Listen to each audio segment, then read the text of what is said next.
হিন্দু পঞ্জিকা মতে হোলির 7 দিন পরে শীতলা অষ্টমী পালিত হয়। সাধারণত সপ্তমী ও অষ্টমীতে দেবী শীতলার পুজো করা হয়। রীতি অনুযায়ী এদিন দেবীকে বাসি খাবার ভোগ হিসেবে নিবেদন করা হয়। বাড়িতে এদিন গ্যাস বা উনুন জ্বালানোর নিয়ম নেই। পঞ্জিকা মতে এবার 1 এপ্রিল অনুষ্ঠিত হবে শীতলা দেবীর বার্ষিক পুজো। অন্যদিকে 2 এপ্রিল পালিত হবে শীতলা অষ্টমী উৎসব।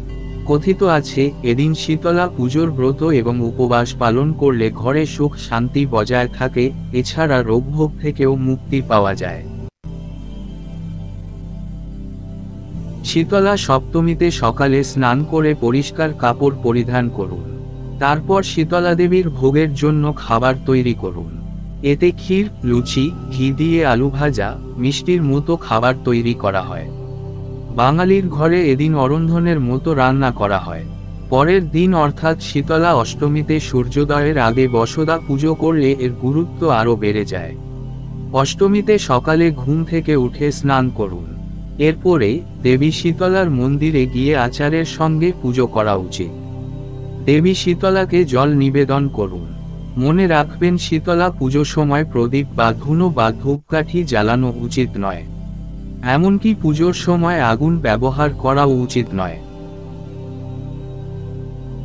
পঞ্জিকা অনুসারে চৈত্র মাসের কৃষ্ণপক্ষের অষ্টমী তিথি 1 এপ্রিল রাত 9:09 থেকে শুরু হবে এবং 2 এপ্রিল অর্থাৎ পরের দিন সকাল 8:08 শেষ হবে।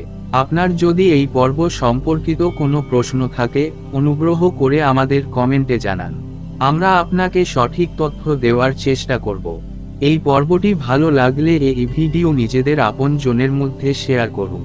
এই ধরনের তথ্যের জন্য আমাদের সাথে সংযুক্ত থাকুন এবং সাবস্ক্রাইব বাটন ক্লিক করুন।